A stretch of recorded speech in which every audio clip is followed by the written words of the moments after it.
meja tensi sudah diukur berat badan tinggi badan ya? Ya sudah Bu. Oke. Oh, berat badannya 7,5. 7,8. Sebelumnya yang 7,5 ya. Iya Bu. Oke, tingginya 75 cm.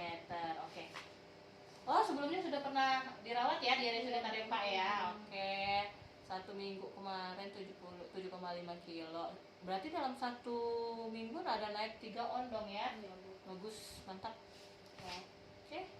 Saya lihat dulu grafiknya. Ibu sebelumnya sudah pernah membaca grafik pertumbuhan? Belum ya. Oke, kita belajar grafik pertumbuhan nih. Abdul umurnya 24 bulan kan, 2 tahun. Jadi beratnya 78, kita tarik garis di sini. Kalau di sini tuh berarti dia masih di bawah garis merah. Ini namanya grafik pertumbuhan berat badan menurut umur. Kalau berat badan menurut umurnya 7,8 kilo itu masih sangat jauh dari batas normal. Jadi harus ada kenaikan. Ini sudah naik 3 on dalam waktu 1 minggu itu sudah bagus. Jadi kita bertahap kenaikannya, tidak perlu yang 1 minggu naik 1 kilo, atau nggak perlu bertahap saja. Yang penting konsisten kenaikan berat badannya. Oke, kita untuk 1 minggu ini ada kenaikan 3 on, itu sudah mantap. Baru untuk grafik berat badan panjang badan tadi berat badannya 7,8 ya, panjangnya 75 cm. Itu dia ada di grafik di sini Bu, di antara ini. Nah, itu artinya apa? Berat badan menurut panjang badannya itu tergolong kurang, gizi kurang. Kalau tadi kan berat badan menurut umurnya sangat kurang. Kalau ini berat badan menurut panjang badannya tergolong kurang. Kalau dulu waktu masih dirawat inap kan 7,5 beratnya tuh, itu sangat kurang. Sekarang kurang, berarti ada kenaikan sedikit. Itu bagus, perlu diapresiasi.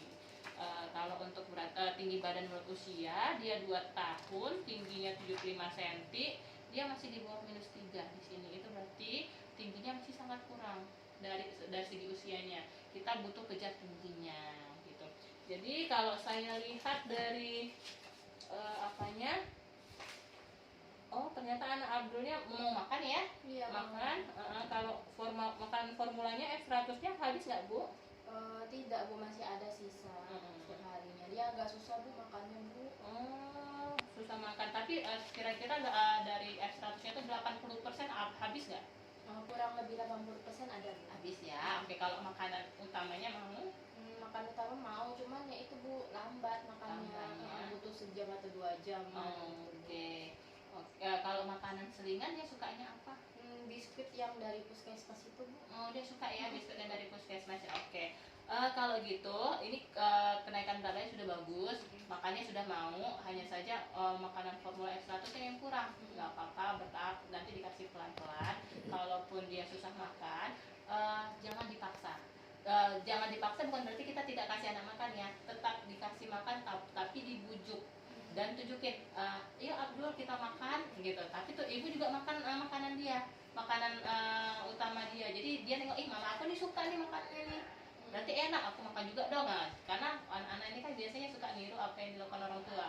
Kalau dia melihat orang tuanya mau makan itu, dia pasti meniru. Jadi tunjukin kalau ibu juga suka sama makanan dia, pasti mudah-mudahan dia mau makan makanan yang ibu kasih. Terus kasih makanan yang bervariasi. Ini kan sudah 24 bulan ya, berarti seharusnya sudah makanan keluarga. Apa yang ibu makan itu bisa dimakan sama Abdulnya. Berarti kasih makanan yang bervariasi biar si anak tidak bosan gitu.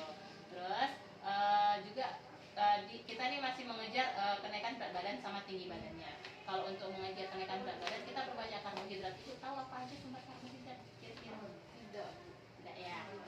Oke, saya jelaskan sedikit. Kalau untuk sumber karbohidrat itu ada nasi, ada kentang, ada mie. Kalau dia nggak mau makan nasi tidak apa-apa, kita kasih mie telur gitu, ibu olah sendiri gitu. Ada roti gitu. Terus kalau untuk ngejar tinggi badannya, kita perbanyak protein hewani dan nabati. Ibu kira-kira tahu nggak? Gitu. Nggak tahu juga. Oke, untuk protein hewani itu ada ikan, telur, ayam, daging dan sejenisnya. Kalau protein nabati itu ada tahu, tempe, kacang-kacangan. Nah, makanan-makanan itu penting untuk makanan yang sumber protein itu penting untuk mengejar tinggi badan anak. Kalau yang karbohidrat untuk mengejar berat badan anak. Jadi sebisa mungkin dalam sekali makan, kan makanan padat gizi nih.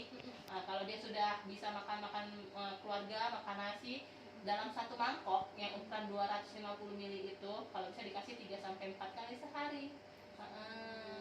Jadi dalam satu mangkok yang 250 ml itu ada nasi, ada nasi dan atau sumber karbohidrat lainnya, baru ada sayur, ada tahu tempe sumber protein nabati, ada ikan atau daging atau ayam sumber protein hewaninya. Baru nanti setelah makan utama itu dipastikan habis di mangkok 250 ml, ibu boleh dia kasih selingan. Selingannya itu 2 kali sehari di antara makanan utama. Misalnya kalau makanan utama kan pagi jam 7, jam 12 siang sama jam 5 atau jam 6 sore. Jadi makanan selingannya itu antara jam 10 pagi, yang pertama jam 10 pagi, yang kedua jam 4 sore. Jadi di antara makanan utama gitu. Makanan selingannya apa aja boleh. Boleh buah, boleh cemilan, biskuit boleh. Nah, tadi kan saya bilang Abdul masih gizi kurang kan?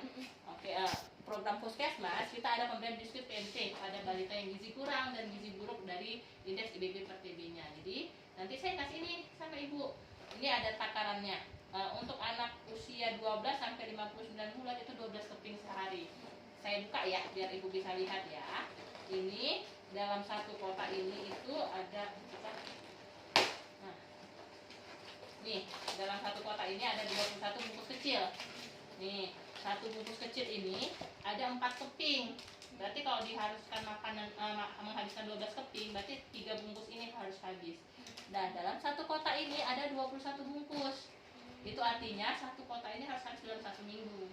Kalau bisa itu, tapi kalau tidak bisa ya nggak masalah, tidak usah kita paksakan. Yang penting anaknya mau makan makanan utama aja dulu. Ini kan prinsipnya selingan. Nanti kalau dia nggak mau misalnya dia bosan ini, ibu kasih pagi ini, selingannya sore buah atau yang lain gitu ya. Nanti ini kita kasih. Terus dalam pemberian makan kan ya harus sabar juga, harus bervariasi. Terus perhatikan hygiene sanitasi. Ibu tahu nggak hygiene sanitasi itu apa? Tidak. Tidak. Nih saya jelaskan sedikit. Hygiene sanitasi itu lebih ke kebersihan. Jadi percuma kita kasih makan makanan yang bergizi, padat gizi, ada karbohidrat, ada nasi, ikan, sayur lengkap semua. Percuma kita kasih itu kalau kita tidak menjaga kebersihan peralatan makannya. Misalnya piringnya, perhatikan kebersihan piringnya. Terus dia masih minum susu pakai botol. Masih ya, perhatikan kebersihan botol susunya gitu. Jadi itu juga sangat penting untuk kesehatan anaknya. Jadi tidak hanya fokus ke makanan bergizinya, tapi hygiene sanitasinya juga gitu. Sampai sejauh ini ada yang mau ditanyakan kira-kira?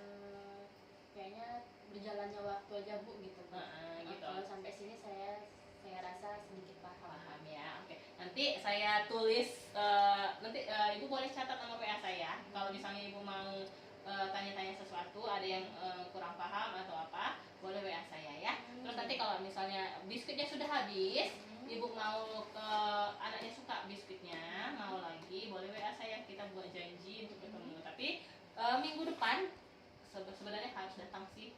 Minggu depan harus datang. Kita lihat Abdulnya, perkembangan Abdulnya. Kalau bisa Abdulnya datang juga, jangan main-main di luar ya. Biar kita saya bisa lihat kondisi fisik anaknya seperti apa ya.